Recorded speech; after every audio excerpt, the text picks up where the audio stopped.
আমার শুরু করেছি আমি 2019 সালে। তো এটা আমার একটা স্বপ্ন বা আশা নিয়ে আমি শুরু করেছি।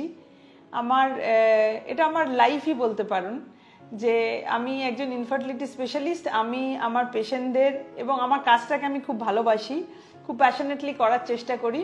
তো এটার জন্য আমার একটা প্ল্যাটফর্ম দরকার ছিল যেখানে আমি পেশেন্টদের সেই সার্ভিসটা দিতে পারবো, অথচ তাদের প্রাইসটা যাতে খুব বেশি না হয়। জানি আমি এটা একটা আইভিএফ একটা যেহেতু কস্টলি প্রসিডিওর, অনেক গরিব পেশেন্টে আমরা রেগুলার ইন্টারাক্ট করি যাদের ক্ষমতার বাইরে তারা ভাবে যে আইভিএফ তারা করতে কখনো পারবে না। কিন্তু thanks to the technology and আমার এখানকার সমস্ত স্টাফ এবং সবাই এত প্যাশনেটলি কাজ করে, আমরা চেষ্টা করি যে কত কম খরচের মধ্যে আমরা পেশেন্টের কাছে এই পরিষেবাটা পৌঁছে দিতে পারবো। ভগবানের অশেষ কৃপাও বলতে পারেন বা আমাদের সবার সদিচ্ছা যেটাকেই বলুন, যে আমরা সেই দিকে ক্রমশই এগিয়ে গেছি এবং যাচ্ছি এবং এখনও যেতে হবে। অফকোর্স সবাইকে এই সার্ভিসটা পৌঁছে দেওয়ার জন্য আমার যেটা এখন বলতে ভালো লাগছে এবং যেটা আমরা ডে টু ডে যে কেউ ক্লিনিকে এলেও দেখতে পারে যে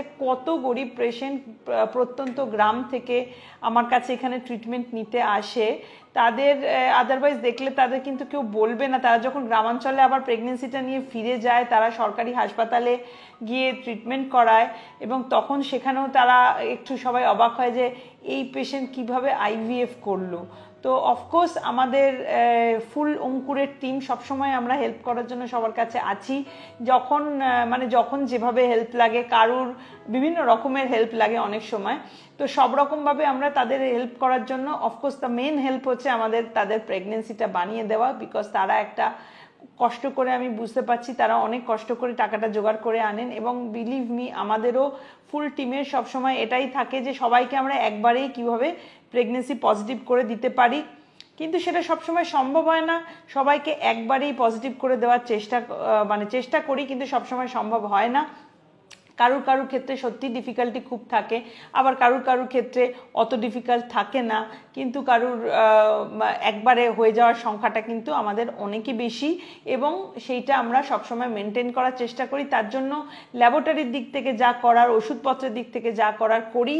কস্টটা না বাড়িয়ে কতটা আমরা এই চ্যালেঞ্জগুলো করতে পারি সেটা করি, কিন্তু একটু হলেও কস্ট যেটা লাগে সেটা বুঝতে হবে, কারণ প্রসিডিওরটা কস্টলি এই কারণেই যে প্রসিডিওরটা ভেরি হাইটেক পদ্ধতি এবং সেগুলো সমস্ত যা আমরা জিনিসপত্র ব্যবহার করি সেই ওষুধগুলো যথেষ্ট দামি এবং যে জিনিসগুলো ল্যাবরেটরিতে ইউজ হয় সব ডিসপোজেবল। একটা পেশেন্টের একবারে বেশি আমরা সেটা ইউজ করতে পারি না, সেই জন্য কস্টটা একটু তো পড়েই যায়। কিন্তু আমরা চেষ্টা করি সততভাবে যে যতটা সম্ভব যে পেশেন্টের যেমন অ্যাফোর্ডেবিলিটি আছে, যার অ্যাফোর্ডেবিলিটি খুব খারাপ তাকে যতভাবে চেষ্টা করে যেখান থেকে হোক খরচটা কমিয়ে, কিছুটা খরচ তো দিতেই হয়, ল্যাবরেটরি খরচটা কমানো সম্ভব হয় না। আদারওয়াইজ আমরা অন্যভাবে প্রাইস কাট করে তাদের চেষ্টা করি যে নিজেদের খরচ থেকে, আমাদের নিজেদের চার্জেস থেকে কমিয়ে দিয়ে যাতে আমরা তাদের হেল্প করতে পারি। কারণ প্রত্যেকটা পেশেন্ট আমার কাছে ইম্পর্ট্যান্ট এবং আমার ভিশন এটাই যে আমার এখানে কেউ এলে আমি চাই প্রত্যেকে যেন প্রেগনেন্সি নিয়েই এখান থেকে যান এবং কাউকে আমি ফিরিয়ে দিতে পারি না বা আমার ফিরিয়ে দেওয়াতে আমার খুবই বাধে যে কেউ এখান থেকে এলো আর প্রেগনেন্সি নিয়ে গেল না, সেটা আমার পক্ষে ডিসগ্রেস মনে হয়। সেজন্য আমরা সবাই মিলে চেষ্টা করি সেটা করার এবং সেটা করে যাব। হয়তো সবাই সব ক্ষেত্রে আমরা সফলতা পাবো না, কারণ অনেক ডিফিকাল্ট পেশেন্ট আসেন যাদের ডিফিকাল্টিটা এমন লেভেলে থাকে যে সেই ডিফিকাল্টিটার কোনো কিওর করা যাচ্ছে না এবং যেহেতু সারোগেসি বলে পদ্ধতিটা এখন ভেরি মাচ রেস্ট্রিক্টেড হয়ে গেছে, যে কেউ অ্যাভেল করতে পারেন না। তো যাদের ইউটেরাসটা ভীষণভাবে ড্যামেজ তাদের জন্য হয়ে যায় মুশকিল, যে তারা সারোগেসিও অ্যাভেল করতে পারছেন না, আবার তাদের খরচের সাপেক্ষ পদ্ধতি যেগুলো আইভিএফ এর বারবার অ্যাটেম্প্ট করাটা খরচ সাপেক্ষ হয়ে যায়, সেই জন্য সেটা করতে পারছেন না। সেগুলো ভেরি আনফর্চুনেট কিছু কেসেস নিশ্চয়ই থাকে, কিন্তু অধিকাংশ ক্ষেত্রেই আমরা চেষ্টা করি তাদের বাজেটের মধ্যে আমাদের ট্রিটমেন্টটাকে ফিট করানো। সেই জন্য আমাদের প্রচেষ্টা চিরকালই ছিল, এই জন্যই অঙ্কুরটা আমার ফার্স্ট অফ অল তৈরি করা, সার্ভিসটা দেওয়ার জন্য, এবং এখনো আছে এবং চিরকালই থাকবে।